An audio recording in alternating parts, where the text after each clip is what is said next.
pessoal, retomando aqui, terceirização da administração pública, tá? Somente lembrando, essa é a aula 2, sobre terceirização da administração pública, somente lembrando que a aula de hoje é a aula de reposição, referente ao dia 6/5, tá? Vamos lá, então. Então, nós vimos todas as características da terceirização legal.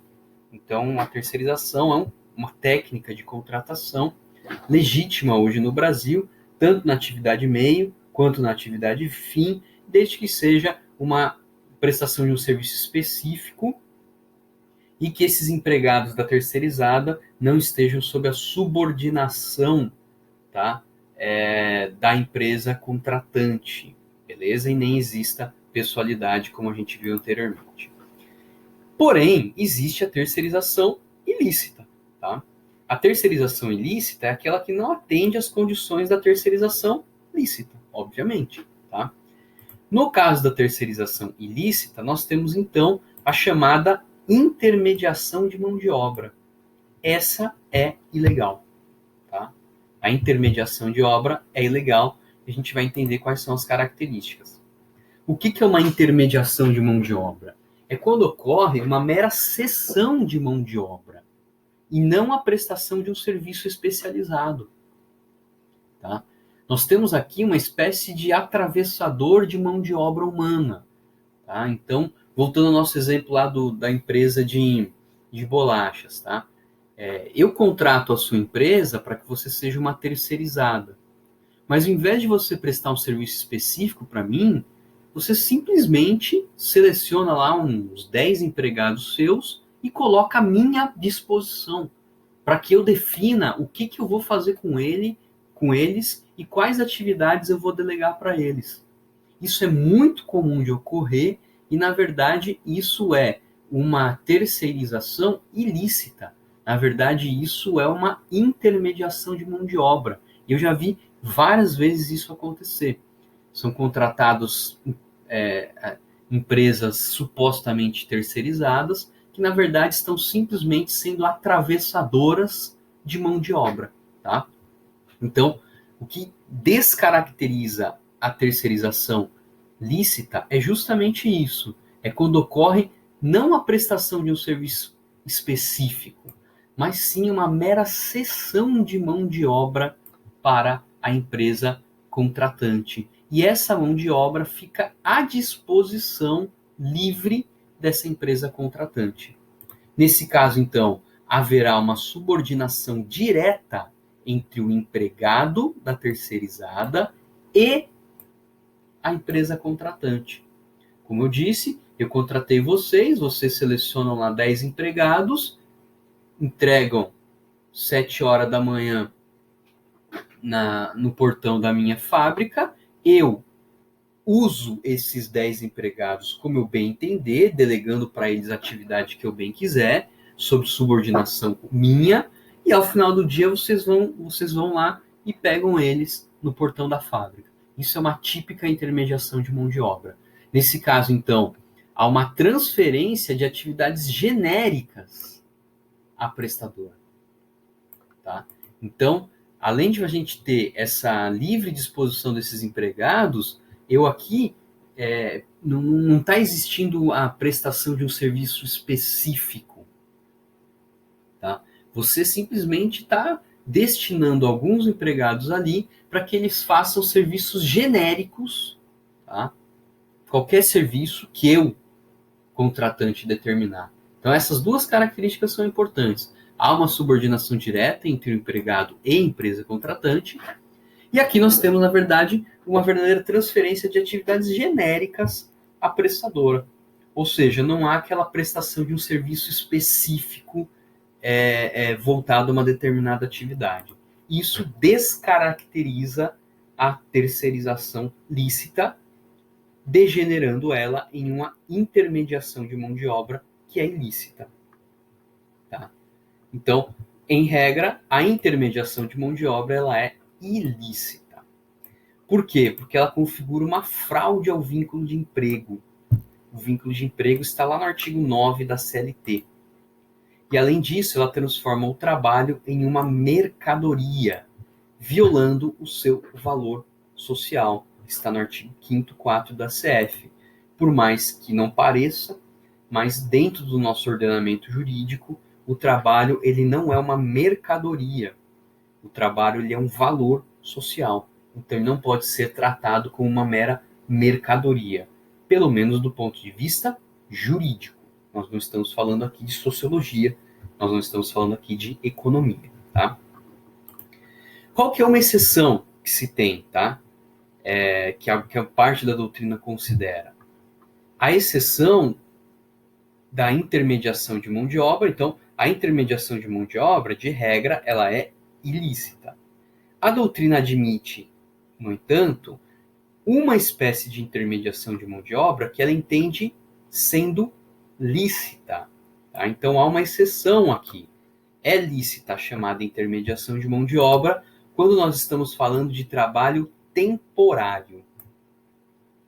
Para alguma atividade temporária, extraordinária, o ordenamento ele até admite essa intermediação de mão de obra para atividades genéricas e sob a responsabilidade do próprio contratante, sob a subordinação, pessoalidade diretamente com o próprio contratante.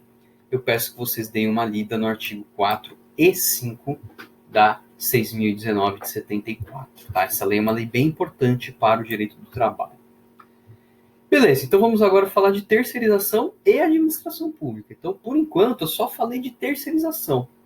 Né? Fiquei aqui basicamente 20 minutos falando só sobre o que é terceirização e, confesso, aspectos bem superficiais, bem básicos sobre o que é a terceirização. Pode terceirizar na administração pública? Essa é a questão que a gente vai falar agora, tá? Por quê? Qual que é o grande problema? É justamente o artigo 37.2 da CF, que trata do princípio constitucional do concurso público. Nem é princípio, né? A regra constitucional do concurso público. Como que tem dito a doutrina majoritária, jurisprudência ainda a gente não tem nada assim muito significativo, tá? Ainda. Eu acho que isso vai acontecer bastante, principalmente depois dessa pandemia. Eu acredito que a pandemia ela vai solapar de uma forma bem substancial as bases do nosso direito. E não só do direito administrativo, nas outras áreas também. Tá? Mas vamos lá. O que a doutrina majoritária traz? Considerando a regra constitucional do concurso público 37.2, a terceirização na administração não é possível quando se tratar de atividades inerentes e essenciais da administração pública, que são desempenhadas pelos próprios agentes públicos. Então, olha só, a doutrina majoritária, ela não proíbe solenemente a terceirização na administração. Tá? Se perguntarem, pode terceirização na administração pública? A resposta clássica vai ser, depende. Tá? Porém, não existe uma proibição absoluta de que não pode terceirizar na administração. Eu vou explicar isso daqui a pouco melhor, tá? A terceirização, então, na administração, ela não é possível quando nós estamos falando de atividades inerentes da administração e de atividades essenciais da administração pública, que são desempenhadas pelos seus próprios agentes. Porém, em atividades que não são inerentes, em atividades que não são essenciais da administração, a terceirização é possível. O exemplo clássico que nós temos é a terceirização na área de limpeza e de segurança. Tá? Eu diria que, sei lá, não vou dizer que todos, né? Mas a imensa maioria dos órgãos públicos hoje no Brasil, quem faz tanto a atividade de limpeza como a atividade de segurança patrimonial é uma empresa terceirizada. Tá? Isso é terceirização, não deixa de ser. Tá? Ao invés de contratar um servidor público mediante concurso para ser o vigia, o guarda, eu, administração, contrato uma empresa especializada em segurança e ela presta esse serviço de segurança para mim. Ela não vai simplesmente entregar um empregado, um segurança, para ficar lá à minha disposição. Não. Ela, a empresa de segurança, é que vai, obviamente, junto comigo, contratante, definir o plano de segurança daquele prédio. E ela que vai coordenar esses empregados. Tá? Então, pode a terceirização na administração somente para serviços auxiliares, atividades instrumentais e acessórias. Ou seja, ainda é muito forte no direito administrativo aquela noção de que a terceirização na administração somente é lícita para as atividades meio e não para as atividades fim. Muito embora esse debate, como nós vimos aqui em cima, tá? Muito embora esse debate tenha acabado no ponto de vista das relações privadas, ou seja, na iniciativa privada, seja pela Lei 6.019, seja pelo entendimento do STF na DPF 324, no serviço público ainda é muito forte essa noção de que a terceirização somente é lícita para as atividades meio, atividades auxiliares, instrumentais e acessórias. Beleza? No âmbito federal, pessoal, a terceirização ela é regulamentada pelo Decreto 9507 de 18. Olha só, em âmbito federal existe uma normatividade, uma norma que dispõe sobre esse tema. Ou seja, a coisa não está solta, pelo menos em âmbito federal. Em âmbito estadual, eu confesso que não sei, em âmbito municipal também confesso que não sei. No âmbito federal, nós temos então esse decreto 9507. Recomendo que vocês deem uma lida, é um decreto pequeno. Eu vou destacar aqui algumas questões importantes relativas à terceirização no âmbito da administração federal. Vamos lá então. Primeiro ponto, né? Qual que é o âmbito de aplicação do decreto 6507? O decreto 6507, ele se aplica para a administração federal direta, União, pessoa jurídica de direito público, para as autarquias federais, para as fundações federais e para as empresas públicas e sociedades de economia mista federais. Tá? Então, esse decreto não se aplica no âmbito dos estados, tampouco se aplica no âmbito dos municípios. Beleza. No decreto, pessoal, não se usa o termo terceirização. Tá? Optou-se por utilizar um termo mal menos, que é o termo execução indireta mediante contratação de prestadora de serviços.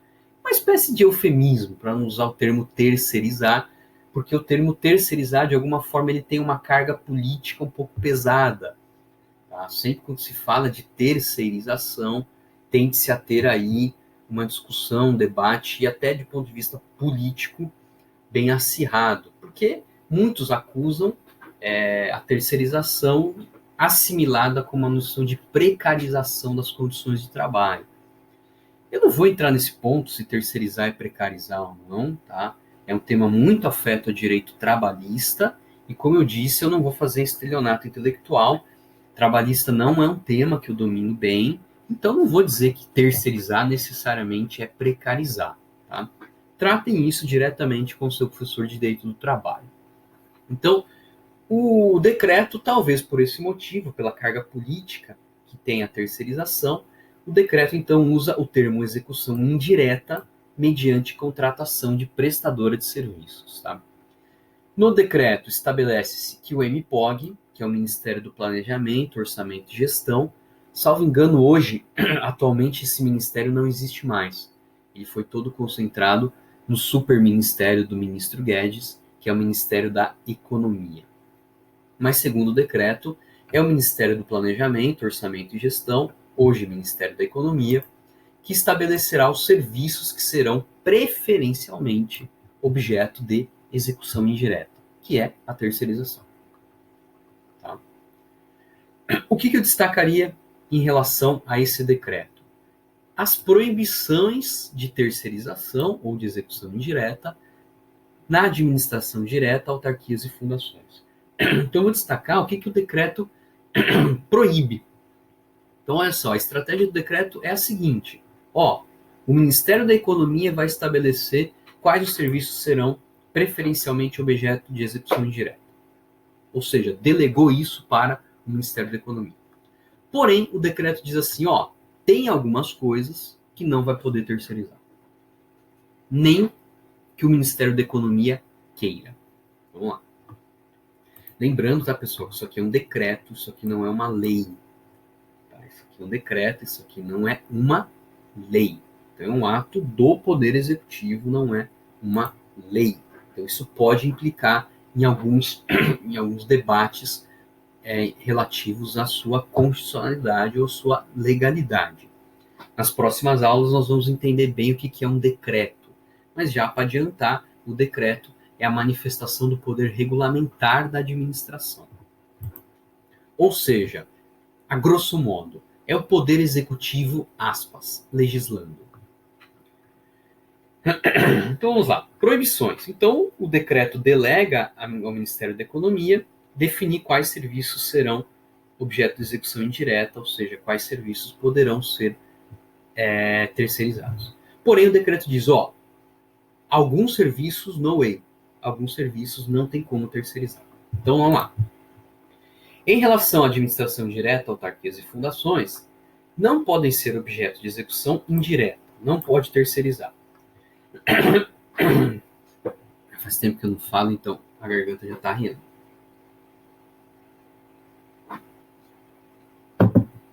Serviços que envolvam tomada de decisão ou posicionamento institucional, seja nas áreas de planejamento, coordenação, supervisão e controle. Ou seja, pessoal, a primeira hipótese aqui é evitar a terceirização naquelas atividades que envolvam uma tomada de decisão da instituição. Realmente não faz sentido você terceirizar, tá? No caso, para uma empresa privada, a tomada de decisão de um órgão público. Ok? Isso, evidentemente, é uma atividade fim daquele órgão público. Logo, não pode ser terceirizado. Não pode ser terceirizado serviços considerados estratégicos para o órgão ou para a entidade. E a terceirização, de alguma forma, possa colocar esse serviço em risco. Essa segunda hipótese, pessoal, ela já é bem flexível, ela já é bem porosa, eu diria. Tá? Serviços considerados estratégicos. O que é isso? Não sei. Tá? Isso vai depender do tipo de órgão público, o tipo de entidade pública. Tá? E não é qualquer serviço estratégico. Até pode ser um serviço estratégico, tá? Desde que a terceirização não coloque em risco aquele serviço estratégico. Então, além de ser um serviço considerado estratégico para o órgão público, a terceirização tem que implicar um risco para esse serviço estratégico. Olha como a avenida aqui vai se abrindo. Tá? Terceira hipótese. Serviços relacionados ao poder de polícia, que eu vou falar nas aulas seguintes, que entenda-se por enquanto fiscalização, serviços relacionados à regulação, à outorga de serviços públicos, que é o caso de concessões, permissões, e também serviços relacionados à sanção. Tá? Essas atividades, a priori, nós não podemos ter terceirização. Tá? Quarta e última hipótese. Serviços que sejam inerentes às categorias funcionais abrangidas pelo plano de cargo do órgão ou da entidade. Cada órgão, cada entidade pública, ela tem lá os seus cargos, os seus funcionários, e esses cargos são definidos em lei, tá? E existe um plano de cargos e carreiras, tá? Dentro dessas entidades. Dentro desse plano de cargos, nós temos ali especificadas as atividades de cada cargo. Tá? Cada cargo, como nós já vimos, é uma esfera de competência. Se é uma esfera de competência, ele está circundado por uma série de limites. Tá? Então, esse plano de cargos do órgão ou da entidade é justamente a definição. Ó, esse é o cargo de técnico administrativo. Tá? Dentro do plano de cargos de técnico administrativo, ele faz o quê? Ele faz isso, isso, isso. Beleza? Então, não se pode terceirizar atividades que estão abrangidas dentro do plano de cargos do órgão público, tá? Atividades inerentes a essas categorias funcionais, exceto se houver uma permissão legal, né? Se tiver uma lei autorizando, pode, tá? Se tiver uma lei autorizando, pode. Ou então, quando se tratar de um cargo extinto, tá? Está lá no plano de cargos um determinado cargo administrativo, existe uma competência funcional para esse cargo, tá? Só que o cargo foi extinto, não existe mais, então poderia, obviamente. Ou então, na outra hipótese, existe lá no plano de cargos da entidade ou do órgão público o cargo de técnico administrativo com funções específicas, tá? A priori não pode delegar nada que seja inerente a essas funções, a essas atividades. Porém, uma lei autorizou. Se uma lei autorizou, poderá, tá? A priori, poderá, beleza? Claro que esse tema sempre, de algum modo, vai gerar o debate da constitucionalidade, se fere 37.2 ou não, beleza? Duas outras observações importantes, tá? Pode terceirizar os serviços auxiliares, instrumentais ou acessórios, desde que não se transfira a responsabilidade para a realização de atos administrativos ou a tomada de decisão, ok? Essa observação, pessoal, depois vocês olham o decreto lá de uma forma mais atenta, ele está relacionado aqui a essas atividades aqui, ó. Poder de polícia, regulação, outorga de serviços e aplicação de sanções. De regra, não pode terceirizar nada relacionado a esses serviços, beleza? Exceto se for uma atividade auxiliar, instrumental ou acessória. Tá? Então, por exemplo, no caso de regulação, tá? Pode terceirizar? De regra, não. A não ser que seja uma atividade auxiliar, instrumental ou acessória. Serviço público, pode terceirizar? De regra, não. Tá? A não ser que seja uma atividade, um serviço auxiliar, instrumental ou acessório. Beleza? Apenas relativo ao poder de polícia é que o decreto foi um pouco mais rigoroso. Ele disse assim, ó, os serviços auxiliares, instrumentais ou acessórios de fiscalização e de consentimento relacionados ao poder de polícia não poderão ser objeto de terceirização. Tá? Então, serviços auxiliares, instrumentais e acessórios de fiscalização e consentimento relativos ao poder de polícia, a gente vai estudar melhor poder de polícia, fiscalização e consentimento nas aulas seguintes, esses não podem ser objeto de execução indireta. Enfim, é uma baita de uma confusão do decreto, tá? O que na verdade o decreto disse, em síntese? Não pode terceirizar poder de polícia, regulação, outorga de serviços públicos e aplicação de sanções. Porém, se for um serviço auxiliar, instrumental ou acessório, ainda que relacionado a essas atividades, pode. Tá? Com a exceção especialíssima do poder de polícia, que não poderá, de maneira alguma, atividades envolvendo fiscalização e consentimento do poder de polícia. Tá? Restringiu mais para o poder de polícia, porque a gente vai ver no futuro, o poder de polícia é uma das características mais inerentes e mais essenciais daquilo que nós chamamos Estado. E, por fim, algumas proibições envolvendo as empresas estatais. Tá? Aqui o leque é muito mais aberto.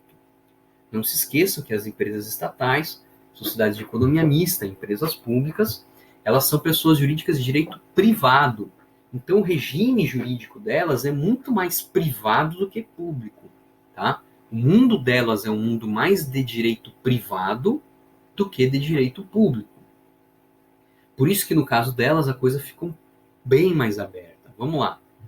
A regra geral, não pode terceirizar, não pode ser objeto de execução indireta, tá? Serviços com atribuições inerentes aos cargos integrantes dos planos e cargos e salários da entidade.